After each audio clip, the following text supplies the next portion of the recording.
So magandang gabi sa inyong lahat dyan mga kababayan. So tapos na pong nagkausap-usap sila ano, pamilya niya ng Nailo na, pamilya nila Jory, pamilya nila ano, tsaka si Boss Peking Bombay. So ngayon ihahatid na namin doon sa Kiman-Ana mga kababayan kasi wala po silang masasakyan ngayon. Umuwi na po yung mga motor na naghatid sa kanila kanina. Kasama natin ngayon mga kababayan si Boss Peking Bombay at saka si Istong. So ihatid muna namin doon sa lugar kung saan galing siya si nanay, no? Kasi wala na silang masasakyan. So mag-multicab lang kami mga kababayan kasi sira po yung bunggo ni Boss. Sino mga kababayan, no? Ano naman? Isa kang atis na ako ang ihapon ko sa nang O niya?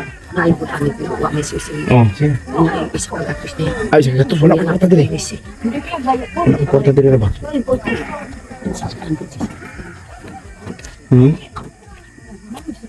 Pangita dito, ay. Panghiram dito. Ay, hiram na lang dito ng ayaw. Asa dapat si mama. Dito po sila mga kababayan, no? Bus!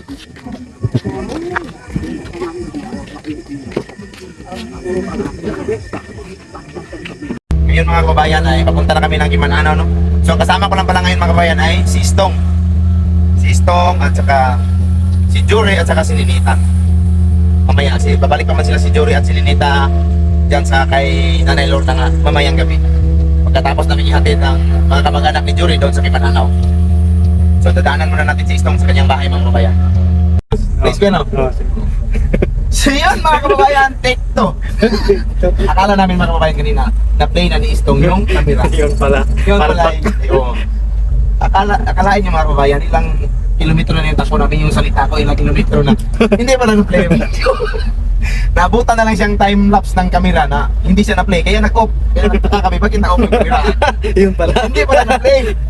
So ngayon mga kababayan, laking pribilehiyo natin na magiging cameraman si Istong. Noon pa namin yan naging cameraman, no, kasama kami ni Bumbay. Ngayon, cameraman.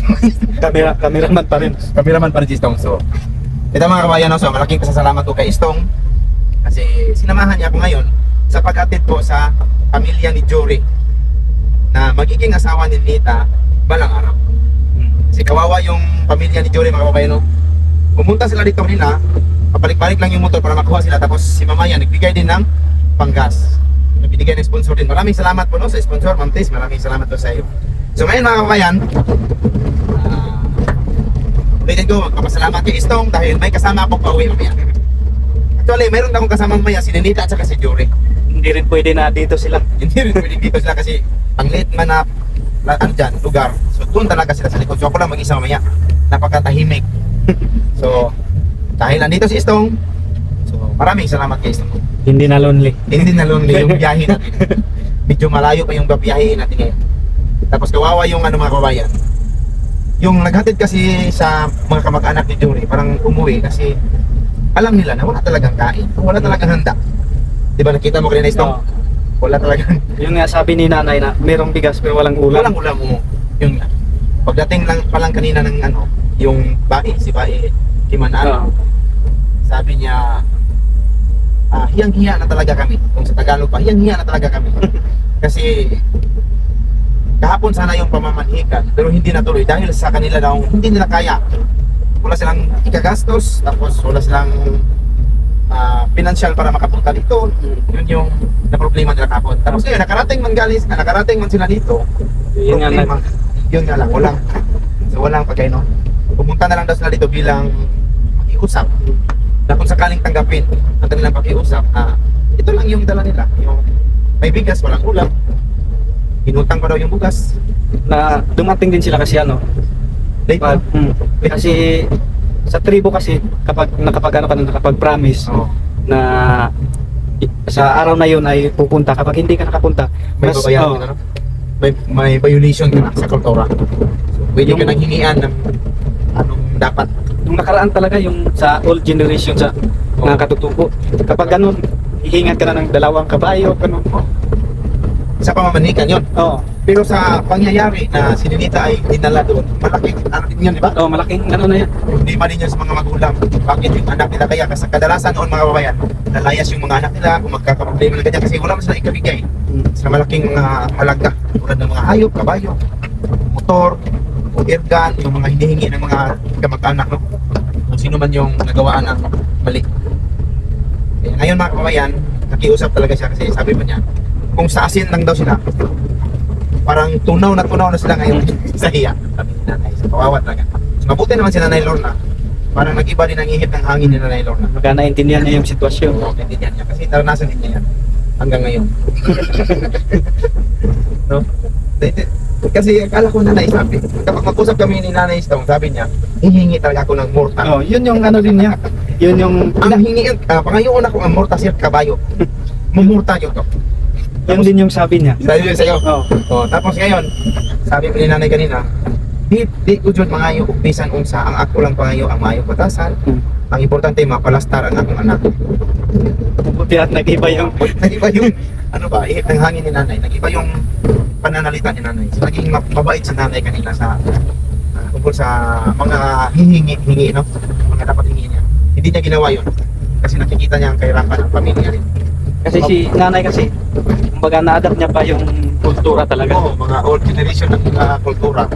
Kaya kadalasan ni Nanay kapag may magkakamali, ano talaga yan? Hihingi talaga. Hihingi talaga yan ng pamalas. Mabuti na lang kanina. Hindi talaga siya ng mga bagay na hingin. Ugali na lang yung hinihingi. O kabutihan, o mabuting ugali na lang, o kabaitan na lang yung hiningi nila.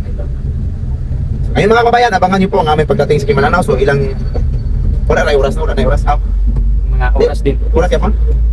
So mga mahigit isang oras pa yung biyahe namin ni Isto ngayon mga kabayan. Mahatid lang ang pamilya ni Jory. Yan o. Andito na kami sa Kimananaw mga kababayan. Ito yung kapamilya ni Jory. Hindi kaya gawin na ba ganyan siya katawa. Pag nakabisaya.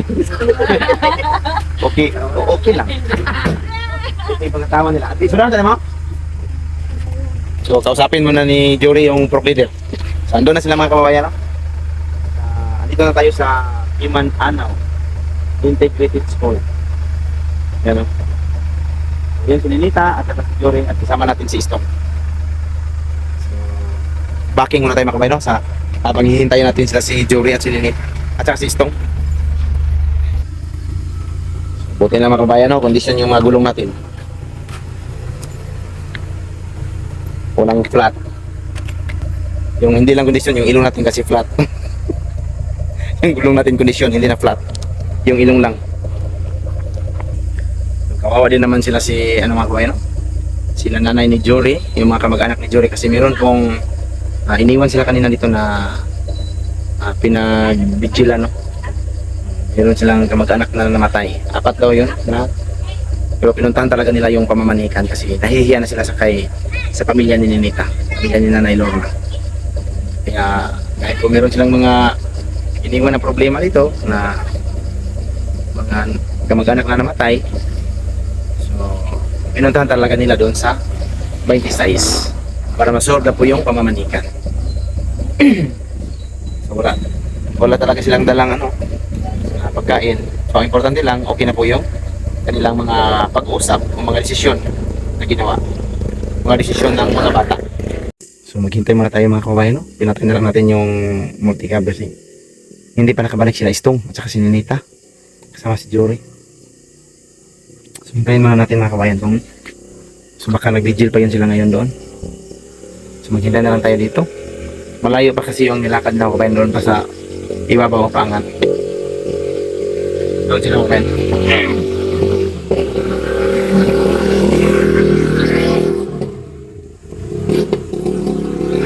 Dito tayo ngayon sa Welcome to Kimananaw Integrated School. Diyan sa ibabaw mga kabayan yung paaralan dito sa Kimananaw. So naalala ko nung time na pa kami ng charity, no? Libreng gupit. So nakasama ako dito sa paaralan ng Kimananaw na nagugupit kami kasama ang team Biglang Gwapo. So, iwan ko na ngayon mga kababayan parang hiwa-hiwalay na, nabibisi na yung mga kasamahan namin sa mga hanap buhay. Si Pare Koy, si Paring Inso, nandun na sa Maynila. Saka sila Koy Siktor, nandyan sa Panabos. Sila si Bugs 24 TV, naging busy na rin. Busy na rin sa kanilang mga negosyo. At saka si Chok Boulevard, Sino pa yung mga kasama namin sa Team Biglang Wapo? Sina Rabi Lamunday, nakasama namin dito. Dito namin nakasama si Rabi Lamunday sa Libreng Gupit sa Kimananaw. So marami pang mga paaralan na napuntahan namin mga kabayan, no? Kasama ang Team Biglang Wapo doon sa Labo. So nakagupit din kami doon sa Tapak. So yun lang yung nasamahan ko. Pati pala sa Tanyalong. So doon ako nakasama sa paggugupit. So parang matagalan talaga sila mga kabayan ba? Sakay muna tayo. Parang matagalan yung pagbalik nila kasi. Ayan, dito na pala mga kabayan. Ayan o. Ayan. Ayan si Istong mga kabayan o. Napakabusilak ng mukha ni Istong. So dito na pala sila no. So usapin natin kung ano yung plano nila. So ang oras pala mga kabayan ay naku, alauna na ng gabi. Grabe naman itong mga dalawang itong mga kabayan. No? Iniskorta namin ni Istong. May pinuntahan kasi dito mga kabayan no, na si Jory magpaalam sa kanyang kasama na mayroon na siyang makakasama bukas doon sa trabahoan na babae, si Ninita.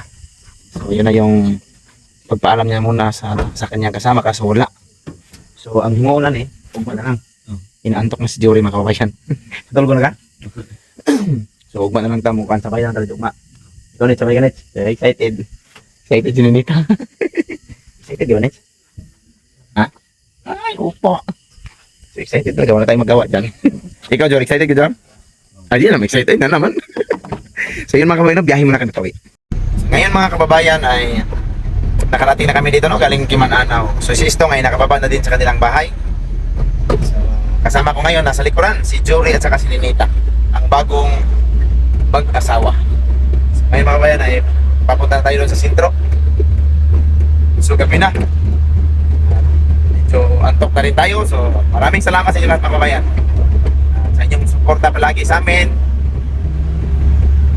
Malaki talaga yung pasasalamat namin sa inyo. Pag-aabang ko sa aming mga vlog ngayon. Ngayon lang po kami mga kababayan. Nakapahinga talaga.